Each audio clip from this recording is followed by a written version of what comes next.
It's another Gettin Real with Ashleydawn, and I want to talk to you today about struggling. Like, have you ever just been like in a funk that you can't seem to get yourself out of? Or have you gone somewhere and you've just realized like you're not yourself? So last night I went to a concert, and I love music. I love live music. I always have.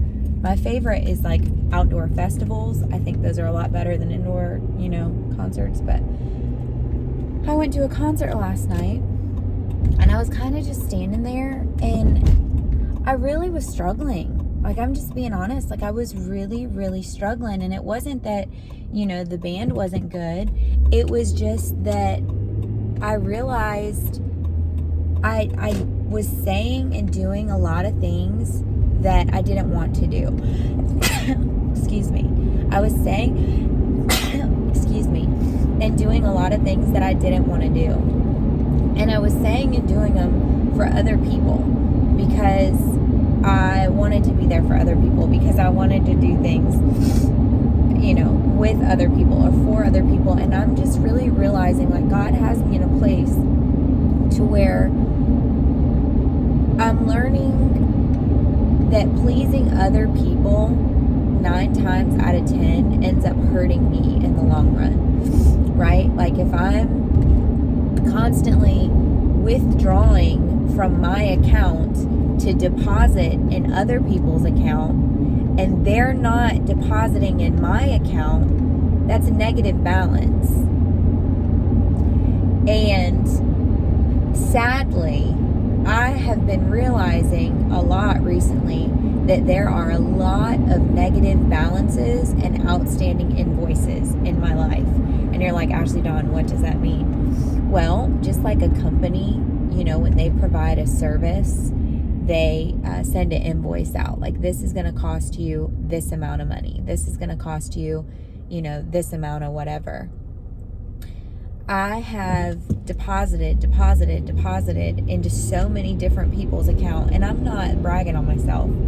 God just wired me in a way that I love people, and I serve, and I give, and I just try to help as many people as I can. But a lot of time, I realize that I'm helping them, I'm encouraging them, I'm going out of my way to do nice things for them, and very rarely is it reciprocated.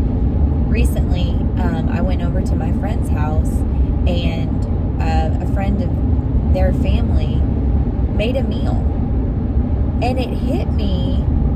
I made a dessert, and my friend's mom had said, do you remember back in the day, when you would make something for somebody and you would maybe put it in a Tupperware dish or something, that the person you gave it to, like hospitality, would wash that dish out and then would make something for you and then would give that back to you as a thank you for making something for them. And she said that, and it kind of just clicked in my head, and I'm like, I do remember that. I do remember that when I was a little girl. I remember kindness. I remember generosity. I remember when you did something nice for somebody. It wasn't for the intention of them doing something nice for you, but when somebody blessed you, it was just natural to then want to turn around and bless them. It was just natural to want to do something nice for somebody that just did something nice for you. So I've just been thinking a lot since my friend's mom told me that. And I started thinking about in my life, like I had made them a dessert, and they really enjoyed it, which just blessed my heart. But they invited me over for dinner the next day, and they cooked a meal for me, and it really touched me, and it was really a blessing to me. And I was like, why am I so taken back by this? And it hit me that somebody going out of their way for me, I'm going to try not to cry. I'm not used to it. I am so used to just going out of my way for people and it never being reciprocated, and it never being really appreciated, that it really shocked me and really took me by surprise when somebody appreciated it, when somebody reciprocated. Like, it really, really blessed me. And so I started thinking about my life, about the different things that I do for the different organizations that I do them for, the different things I do for the different churches that I serve at. And currently I serve at 3 different churches. I volunteer for 3 different churches, and it can be overwhelming and it can be exhausting. And a lot of time it can be a very thankless thing. A lot of time I do things and I very rarely get thanked. I very rarely get shown appreciation for the things that I do. And granted, I'm not doing them so people can clap for me. I'm not doing them so people can be like, oh, way to go, Ashleydawn. No, I'm doing them out of the kindness of my heart because I want to help people, because I want to bless people. But sometimes it's nice when someone says thank you. Sometimes it's nice to know that you're appreciated, to know that you're valued, right? There's a saying that employees will do twice as what's expected if they're just appreciated. And I think in friendships too, if you let your friends know that you appreciate them, if you let your friends know that you're really thankful for the things that they're doing, they'll do them more.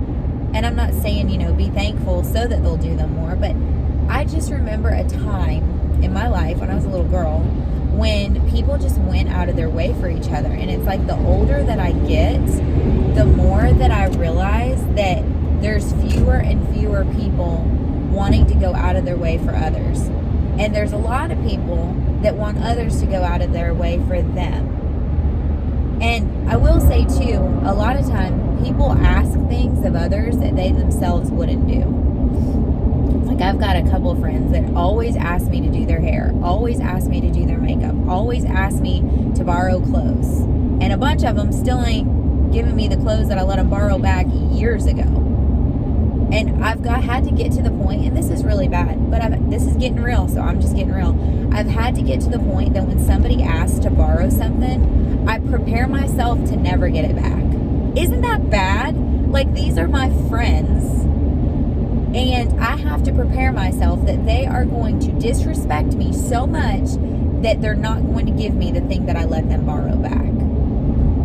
That's pretty sad. And so I've just been really meditating and really, and when I say meditating, I just mean going over and over and over in my mind. I'm not talking about sitting in a quiet room, but I'm just talking about thinking. Like, when you think on something over and over and over again, you're meditating on it. And so I've just been really thinking about everything that I do, everything that I give to the people in my life, and who in my life gives in return. I have a couple friends that I've been spending time with a lot recently, and I am very blessed to have them in my life. One is a guy who I've known since high school, and one is a girl that I met a couple years ago that I work with. And I've realized by spending time with them that they try to do nice things for me. They try to go out of their way for me. And I appreciate that. And then I have other friends that always call me for advice, that always call me for help, that always call me to help them move, or to help them pack, or to help them paint, or to help them do things, but then never call me just to check on me, never call me, to see how I'm doing. And it hurts. It's real hurtful. And so I've just been really evaluating my life and being like, okay, obviously I've realized I'm a giver. I just want to give to people and I want to bless people. But I'm trying to see in my life who is a giver to me. Like, who in my life can I look at and I can see the blessings that they have been to me. And I have several friends. One of my friends, Debbie, I cannot say enough good things about her. She goes out of her way on a daily basis to text me, to call me, to invite me to dinner, and to pay for me at dinner, to give me little surprises, to give me little reminders of God's love. Like, my friend Debbie goes out of her way for me. It's a mutual relationship. She, you want to go watch the sunset together? Do you want to go on a road trip together? You want to go on an adventure together? And there's people in my life that want to bless me and want to do nice things for me. And I appreciate those people more the older that I get than when I was younger. And I don't know if I mean, I still have a very sunshiny attitude, and I believe that there is a lot of good in the world, but it's heartbreaking when you see people take advantage of other people, or even worse, if you yourself are taken advantage of. It's just hard. And I never want my YouTube channel to ever be a place that just talks about happy stuff. I want to talk about real life stuff. I want to talk about, if I'm struggling, I want to talk about it. I want to work through it. And I want to share, some realness so that you don't feel so alone, that you can be like, hey girl, I'm struggling too with that.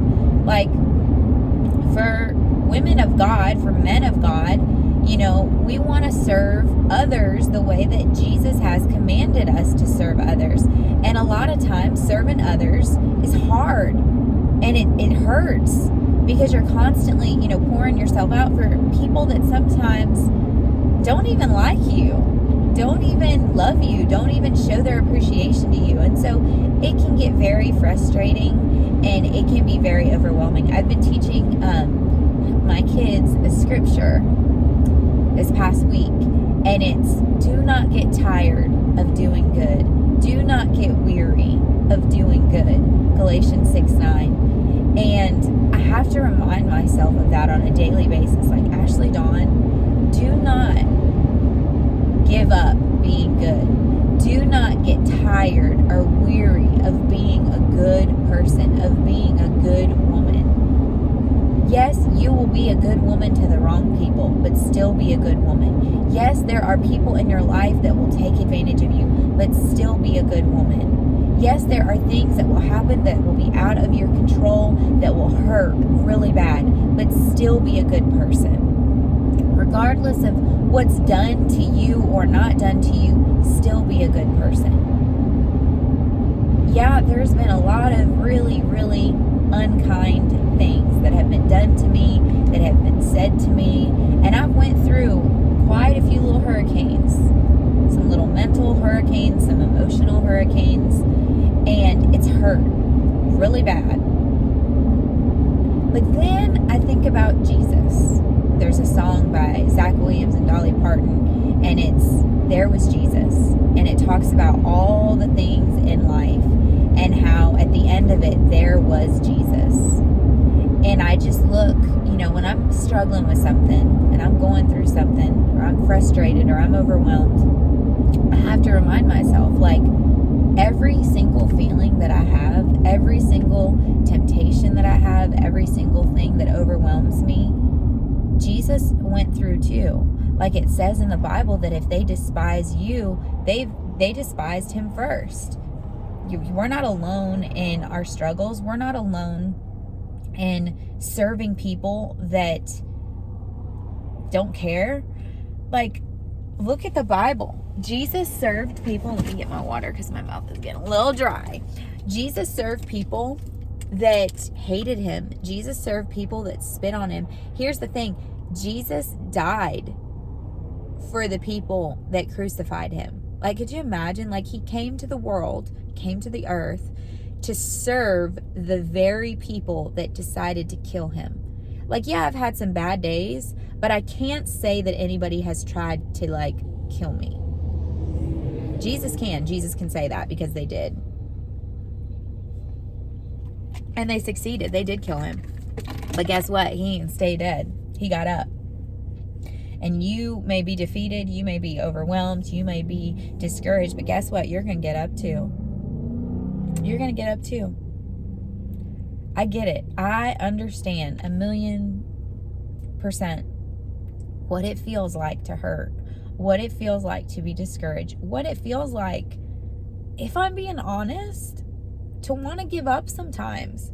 To just be so frustrated that you just want to be done. To have so many, obligations that you just want to be done. That so many people are just demanding of your time and your efforts and your energy that you just want to take a nap. You just want to be done. Like, I get it. I've been there. I'm kind of there right now. And you have to realize, like, you have to get to a point to where you say, like, okay, enough is enough. I need to focus on things that bring me joy. I need to focus on things that help me, on things that God has called me to do. It's not easy. Trust me, I've been there. I'm there right now. I just said it. What God has for us, sometimes we don't realize that, like it says, when your faith is tested, that God is building character in you, that He's building perseverance in you. And I look at that and I'm like, you know what, God, you are building character in me. You are building perseverance in me. And it hurts and it's hard and sometimes I feel overwhelmed, but it's just like when I'm working out and I'm, maybe working with some weights and my legs start shaking or my arms start shaking, or I just feel like I am just going to fall over because I can't hold the weight anymore. I hold the weight. And then a couple days later, I notice a muscle that maybe wasn't as strong as it was before. I notice more definition than I had before. Yeah, that muscle was stretched. Yeah, that thing was hard. But I grew from it. My muscle grew from it. And so when life is hard, when you're struggling, you're going to grow from it.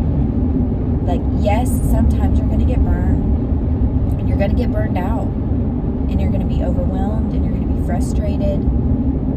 But the stretching is making you stronger.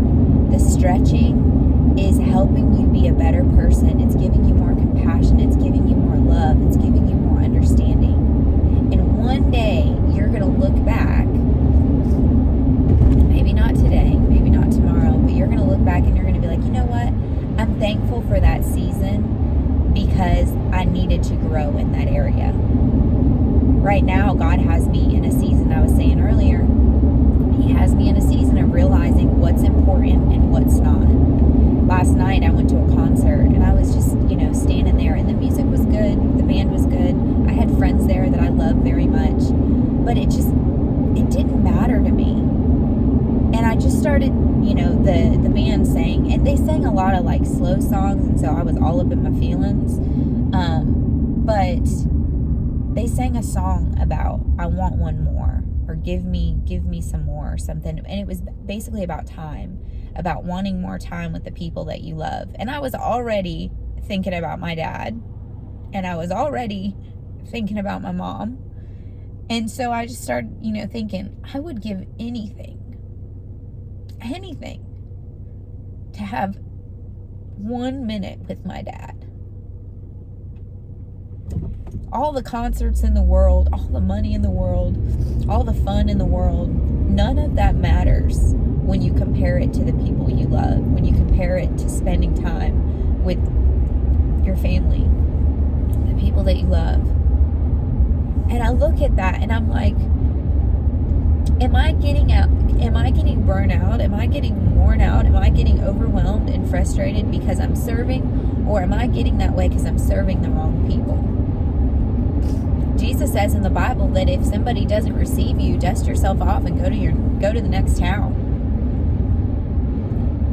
And I was just at the concert and I'm watching people just get stupid. Man, oh man, people were getting stupid. That's what alcohol does, makes you dumb. And I'm looking at people and I'm like, why am I here? Why am I here? And then I was thinking about my mom, that's waiting at home for me.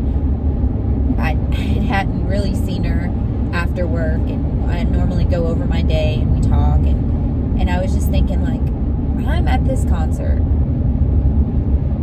with all these strangers when I could be at home with my mom.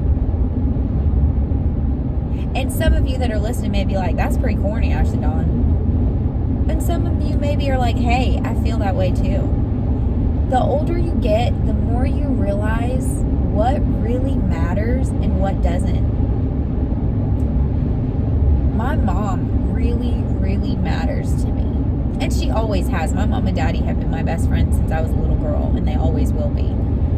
normally, I took it off, but I was wearing a necklace yesterday that has me, my mom, daddy, and my little puppy's name on it. And, you know, we always said we're three musketeers. We went everywhere together. We did everything together.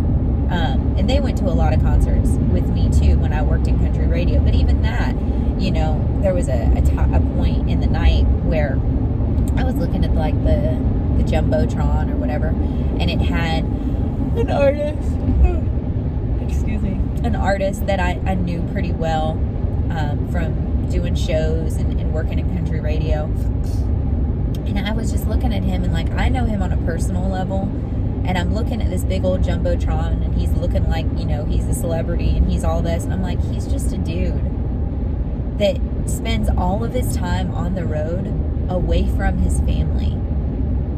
Like, that's not really a good trade-off. Not for me, it ain't. Like, yeah, you're a celebrity. Yeah, you got a bunch of money and you live in a big old house and, you know, you got all these fancy cars. But the majority of your time is spent singing songs to strangers that you'll never have the chance to have a personal relationship with. You'll never have the chance to know on a level deeper than surface. I just wonder if celebrities get to the end of their life and they're like, I wasted my life for money.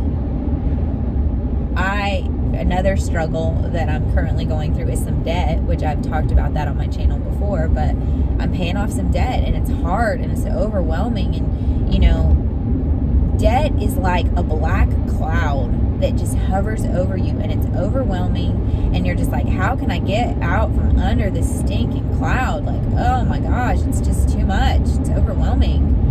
And God's just really showing me a lot. Like, when I get to the end of my life, I might have a little bit of debt. Hopefully I don't. Hopefully I can pay that all off pretty quickly. But that brings me to another thing. Back in the beginning of this video, I was saying, you know, about when you're constantly depositing in other people's accounts and nobody's depositing in your account, you're going to have a negative balance. You're going to be in debt. When you do free things for people all the time, when you do free photography and free calligraphy and free hair and free makeup and free this and free that, that service that you're providing costs you something. And when you do everything for free, you're putting a deposit in someone else's account at the expense of yourself. A lot of reason I'm in debt right now is because I have done that with a lot of different people. Most of my debt is medical, but I did that for my boss. I continued pouring into her account, pouring into my job's account, you know, and even I've bought things for my classroom. A lot of things. I've spent a lot of money on my classroom. I've spent a lot of money on my students. Well, when you look at, okay, is there more going out than's coming in? Are you doing more for other people than's coming back to you? Well, yeah. And so you have to ask yourself, like, is this situation that I'm in my own fault? And honestly, my situation is my own fault. And I learned the hard way, and I'm paying my debt off. But I hope and pray that I learned this lesson and I will never have to, you know, repeat it again. But I'm paying off this debt, right? And I'm hoping to get it paid off by January. It's a very big goal, and it will be a miracle if it happens, but I'm believing supernaturally for God's help. But if you're a millionaire and you're watching this video and you'd like to send me a check for $7,000, feel free to do so. That would be a huge blessing. My Cash App is $innerbeauty101. But seriously, I'm kind of joking about that. But unless you are a millionaire, and then I'm not joking about it. But I look at, you know, my debt, and I look at my life, and I don't really have any regrets. Like, yeah, I could have done things differently, but I don't regret being a good person to the wrong people. I don't regret being a good person to the right people. And I just look, okay, so like Elvis, and I've talked about this before, but I went to Graceland. It's one of my favorite places. I love Elvis. I love his music. Never knew him personally. Can't tell you what kind of person he was. I've read a lot of books about him, but he has all these trophies, all these awards, and he look at his life, you look at his marriage and his daughter, not the best of relationships. I don't want to get to the end of my life and just have a pile of money that I can't spend. I don't want to get to the end of my life and have a room full of trophies.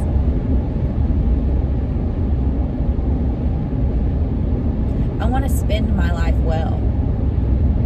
And sometimes spending your life well seems like you don't really have a lot to show for it. Like, I can look at my life and see all the things that I've done for other people and all the places that I've gone, and I can be like, financially, you really ain't got a whole lot to show for yourself. I was watching a YouTube video. One of my friends does drone footage for real estate listings, and there was this beautiful home. Oh my gosh, it was beautiful.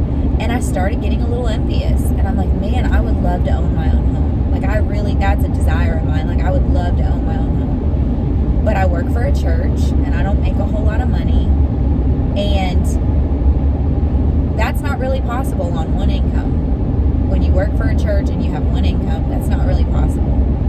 But then I look at my life and I'm like, but I am impacting thousands of children for God. I'm teaching hundreds of young girls, teen girls, how to be a godly woman, how to have beauty beyond what you see on the outside. And that's worth more than a big house. That's worth more than a little house too, because I don't want anything big. But I look at my life and I can't be mad, I can't be upset, because I know that I'm spending it well. Even if sometimes I get a little frustrated that I don't have a house, that I don't have, I'm not in the green in my bank account. But one day, maybe I will be. Maybe I will be. I just want to encourage you. I kind of rambled and I was kind of all over the place in this video. I just want to be real. I never want to be a person that you watch and you're like, man, she's fake. I just want to be real, and I just want to share my struggles and share your struggles and encourage you and let you know that it's okay to not be okay. It's okay to be a human. It's okay to be flawed. It's okay. Jesus doesn't reject us because we're broken. He embraces us in our brokenness. And I'm not going to be rejecting people because they're broken either. I'm going to be embracing them in their brokenness. So I just want to encourage you. Ask yourself what you're doing and see if it matters to you. Ask yourself if you're withdrawing more or you're depositing more. It should be an even balance, or you'll have a negative balance. I love y'all. I hope this encouraged you. I'm trying to think of how it could have, but maybe it did. The Holy Spirit will take over. He always does. I love you. You are seen. You are celebrated, and you are loved, even when you don't feel like it. I have kind of been struggling with that this week. Like, I know that God sees me. I know He celebrates me, and I know He loves me, but sometimes I don't feel like it. Sometimes I have to really force myself to believe it, and that's okay. That is okay. But I just want to remind you every chance that I get that God sees you, that God celebrates you, and that God loves you, and that I see you and celebrate you and love you too. And if you ever need a friend, if you're ever struggling, you can comment below. You can email me, innerbeauty101@hotmail.com. You can message me, direct message me on Facebook, Instagram, Twitter, YouTube, wherever. You are not alone. And if anybody's watching this is contemplating suicide, is contemplating just giving up on life, I beg of you, please do not. Your life is far too beautiful to end it. I need you here. Ashleydawn needs you here. And there's a whole bunch of other people that need you here too. God needs you here. God has put something in you, even if you don't see it, that the world around you needs. Please do not squash your light. Please do not squash the calling and the purpose that God has for you. You are special. God's got big things for you. I just want to encourage you. You're not alone, even when you feel like it. Love you. And I'll catch you in the next one.